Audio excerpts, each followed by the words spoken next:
נוי שומר אחד נציל חליית ימנח יום יום שמש ליעקק וירר בה לא אלא אדוני ישמעכם מכל רוע ישמע נפשך אדוני ישמע ציסרו ויחל מעטו וידו אלו chers amis donnons un peu de la tzedaka pour nos chers frères à travers le monde pour la sécurité et surtout pour la Goula comme il est dit la force de la tzedaka est qu'elle précipite la Goula.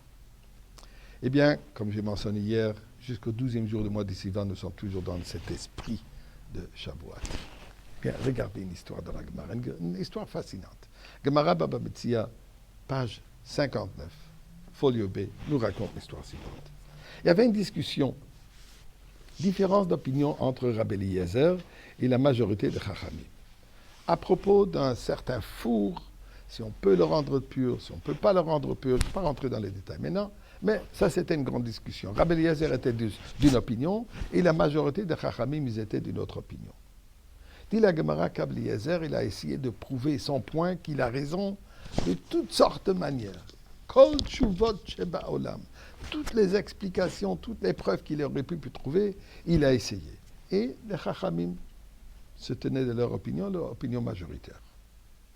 À un certain moment, Rabbi Eliezer dit, si j'ai raison, que le Carubier prouve que j'ai raison. Carubier fait allusion à Rabbi Shimon bar Yochai, dans la grotte, avec son fils Rabbi Eliezer.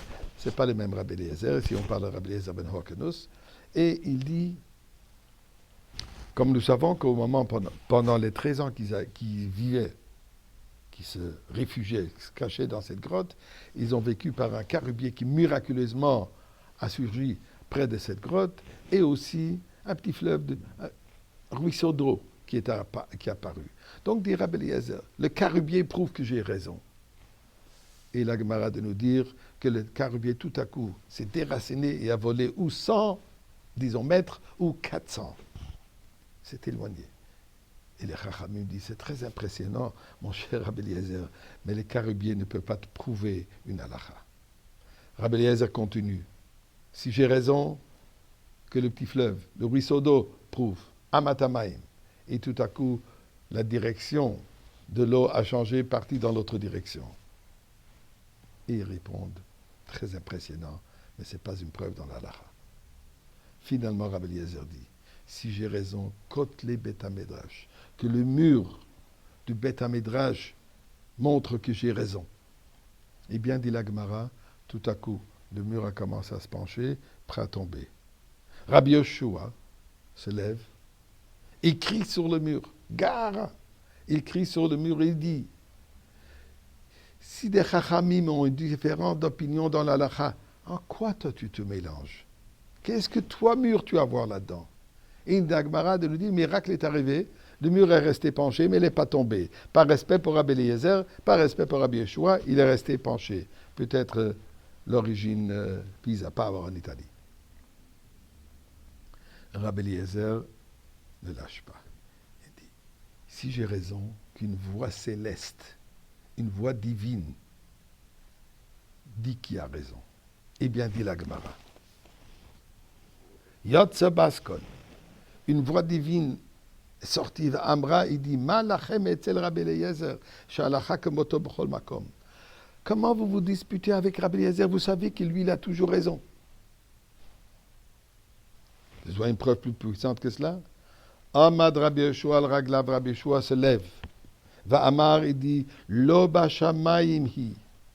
La Torah n'est pas dans le ciel. Ma lo bashamayim hi, qu'est-ce que ça veut dire que la Torah n'est pas dans le ciel? La Torah vient du ciel. Amar Rabbi Yirmiyah, Rabbi Yirmiyah, elle explique. Shekvar natna Torah mehar Sinai. Depuis que la Torah nous a été donnée au mont Sinaï, en anu mashgichem bebat kol, on ne va pas sur une voie divine.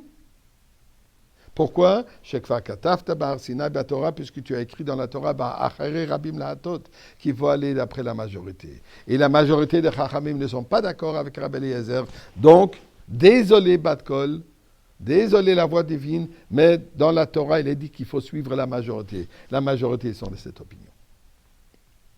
La Gemara continue.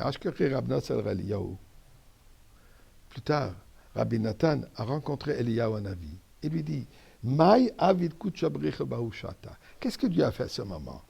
Amar le lui a répondu, Kachayir va Amar nitzchinu, nitzchuni bonai nitzchuni. Bonai. Dieu a souri, Dieu dit, mes enfants, ils m'ont vaincu. Qu'est-ce que l'histoire nous raconte ici? Que Dieu nous dit, la Torah n'est pas une Torah céleste. C'est pas pour rester spirituellement dans le monde divin. Il faut que ça s'applique dans le monde matériel. Et c'est ça le message de Shavuot. C'est ça le message de Mont Sinaï. Que c'est à nous d'intérioriser, de manifester la Torah dans notre vie de tous les jours, dans notre vie, dans notre quotidien. Et ceci, c'est la voie vers la Géoula. En pratiquant Torah et Mitzvot à tous ces niveaux, dans la vie quotidienne, ça nous amène la Géoula et Dieu nous aidera qu'on aura maintenant.